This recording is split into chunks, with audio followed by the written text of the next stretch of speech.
Hello everyone, कैसे हैं आप सब। एक बार पुनः से कोचिंग क्लासेस पर स्वागत है। उम्मीद करता हूं आप सब अच्छे होंगे, मस्त होंगे, बेहतर होंगे, आपकी पढ़ाई बेहतर चल रही होगी।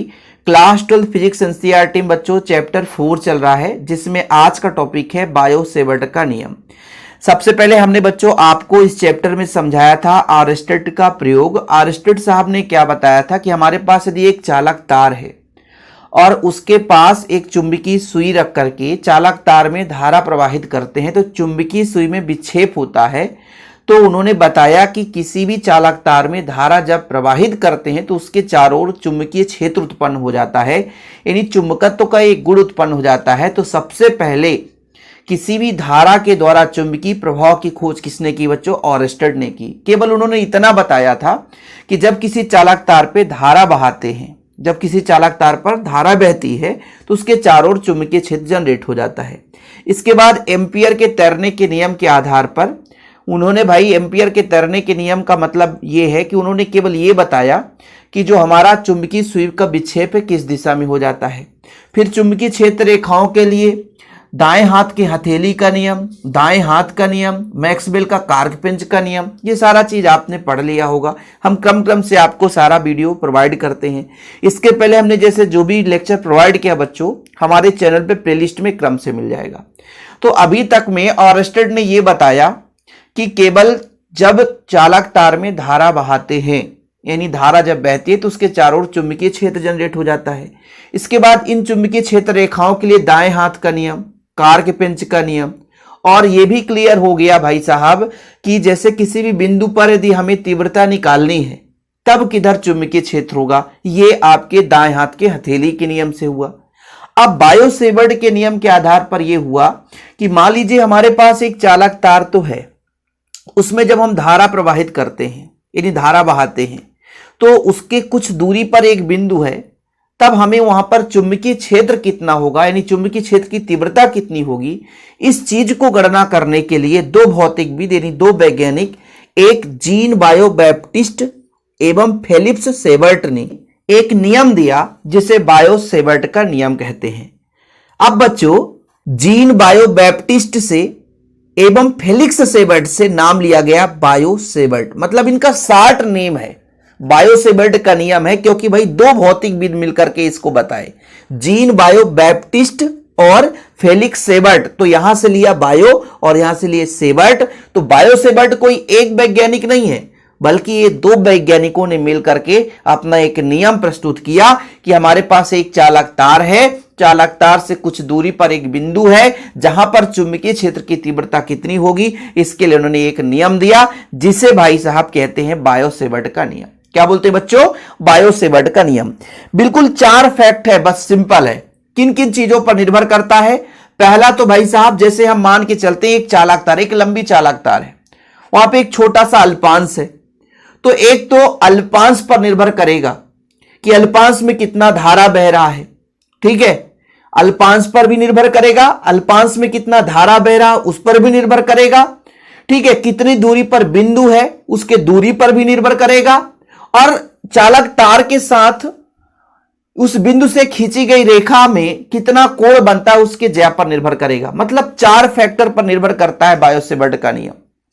फिर से समझिएगा, बायो सेवर्ट का नियम भाई साहब किसने प्रतिपादित किया बच्चों? तो दो भौतिकविद थे, जीन बायो बैप्टिस्ट एवं फेलिक्स सेवर्ट। इन्हीं के नाम के आधार पर बायो सेवर्ट लिया गया। इन्होंने क्या किया कि एक धारावाही चालक तार लिया, चुंबकीय क्षेत्र का मापन कर रहे थे, तो उन्होंने एक नियम ही दे दिया कि किसी भी धारावाही चालक तार के कारण कुछ दूरी पर तीव्रता कितनी होगी। इसके लिए उन्होंने एक नियम दिया जिसे बायो सेवर्ट का नियम कहते हैं। और ये जो बायो सेवर्ट का नियम बच्चों केवल 4 कारकों पर निर्भर करता है, 4 कारकों पर निर्भर करता है। जैसे हमारे पास एक चालक तार है, देख सकते हैं, जिसकी लंबाई L है, कैपिटल L है, और इस चालक तार पर हम एक अल्पांश की कल्पना किए हैं DL।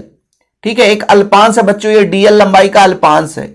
इस अल्पांश से r दूरी पर एक बिंदु P है बच्चों, ये बिंदु P है जो कि इस चालक तार के साथ थीटा कोण बनाते हुए r दूरी पर एक बिंदु P है जिस पर हमें तीव्रता निकालनी है, जिस पर हमें चुंबकीय क्षेत्र की तीव्रता यानी चुंबकीय क्षेत्र की गणना करनी है।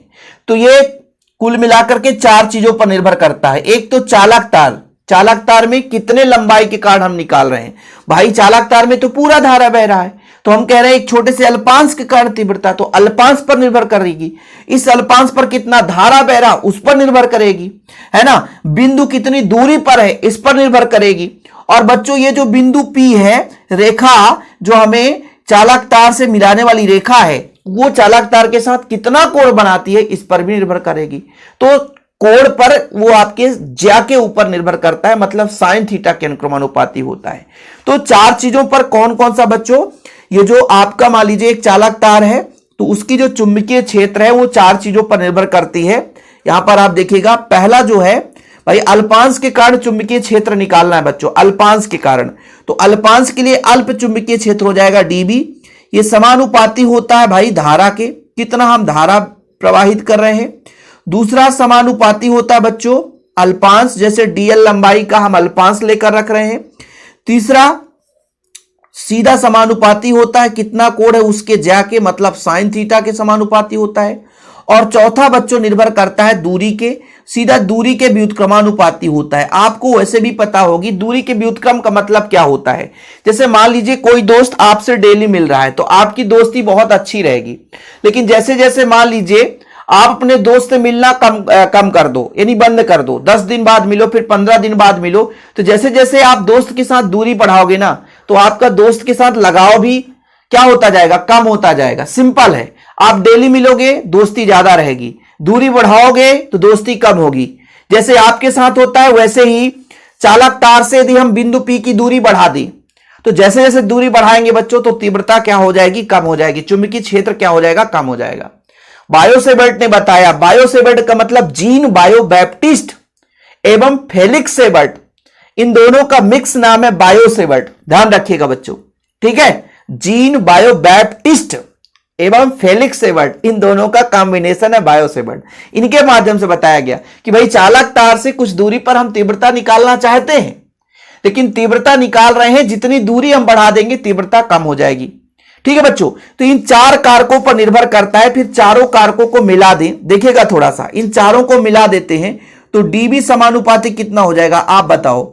ये आपका I है बच्चों, I, फिर dl है, साइन थीटा है, और जो r स्क्वायर है वो व्युत्क्रम है, इसलिए इसको नीचे रख देते हैं। और समानुपाती हटाओगे तो एक k नियतांक लग जाता है बच्चों, यही आपके बायोसेवर्ट का नियम है, ठीक है। तो यहां पर k लगा दिए, I dl साइन थीटा बटा आर स्क्वायर। अब बच्चों k का मान भी होता है, k का मान होता है μ0 अपान 4 या μ0 अपान 4 I dl साइन थीटा बटा आर स्क्वायर, ठीक। ये चीज हो गया। लिखने का तरीका मैं सब कुछ आपको समय दूंगा, बिल्कुल निश्चिंत रहे। फिलहाल यहां पर डायग्राम देखो। डायग्राम हमने कहा भैया हमारे पास एक चालक तार है जिसमें हम धारा बहाएंगे, तो x/1 आपके पास चालक तार है जिसमें I धारा प्रवाहित हो रही है। एक अल्पांश की कल्पना करते हैं dl, तब उसके एक मतलब यहां पे धारा अवयव होगा भाई, एक अल्प अवयव है, अल्पांश है, जिसमें भी धारा अवयव होगा। इसके द्वारा बिंदु B पर जो चुंबकीय क्षेत्र की तीव्रता है वो पहला हो जाएगा कि इस चालक तार पे प्रवाहित धारा I के समानुपाती होगा या अनुक्रमानुपाती होगा, अल्पांश dl के अनुक्रमानुपाती होगा बच्चों। और इन जो आपका साइन थीटा यहाँ पे कोण है, यानी कोण के ज्या के अनुक्रमानुपाती होता है, यानी सीधा सीधा आप लिख दोगे साइन थीटा के समानुपाती होगा। यानी यहां पर जो थीटा है बच्चों ये कहां का कोण है, बिंदु P को मिलाने वाली रेखा और ये चालक तार, यानी चालक तार और बिंदु P को मिलाने वाली रेखा के बीच का कोण है, ठीक है। और चौथा नंबर बच्चों दूरी के व्युत्क्रमानुपाती होता है, सीधा व्युत्क्रमानुपाती होता है। यहां तक क्लियर, स्क्रीनशॉट ले लिए होंगे। चालक तार में प्रवाहित धारा के अनुक्रमानुपाती, अल्पांश के अनुक्रमानुपाती, साइन थीटा के अनुक्रमानुपाती। जहां थीटा क्या है बच्चों, जो धारा अवयव है अल्पांश है यानी चालक तार है, और बिंदु P को मिलाने वाली रेखा के बीच का कोण है। फिर आपने कहा चौथे नंबर में चौथा पॉइंट है कि धारा अवयव के बिंदु P के बीच की दूरी जो r है उसके वर्ग के व्युत्क्रमानुपाती होता है, सीधा उल्टा होता है, वर्ग के व्युत्क्रमानुपाती है। चारों को मिलाकर लिखेंगे बच्चों, समानुपाती हटाएंगे तो k एक नेतांक लगेगा, ये भी हमने बता दिया।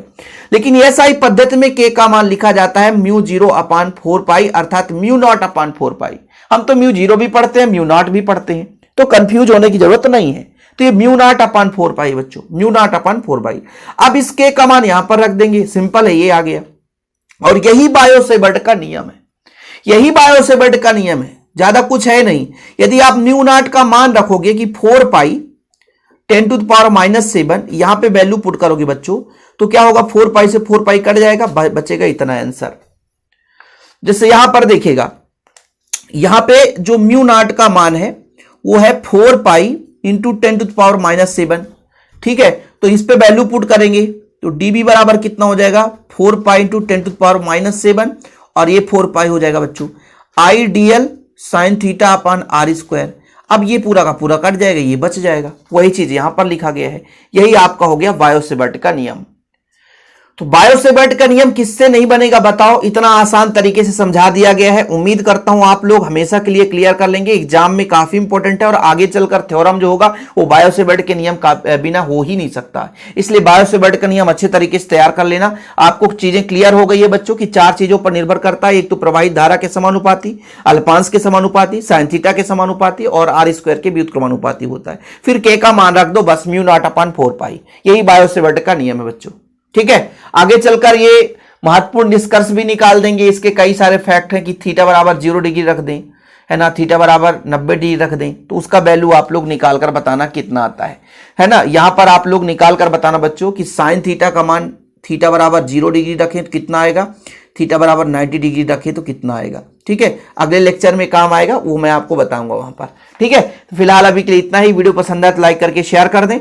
चैनल पे पहली बार आए चैनल को सब्सक्राइब कर लें। नोट्स लेना है बच्चों तो कांटेक्ट नंबर नोट कर लो अभी के अभी, 96 85 29 91 49, 9685299149, 96 85 29 91 49, ये मेरा पर्सनल नंबर है। इस नंबर पर आप कांटेक्ट करके नोट्स लें। फिलहाल अभी के लिए इतना ही। जय हिंद, वंदे मातरम।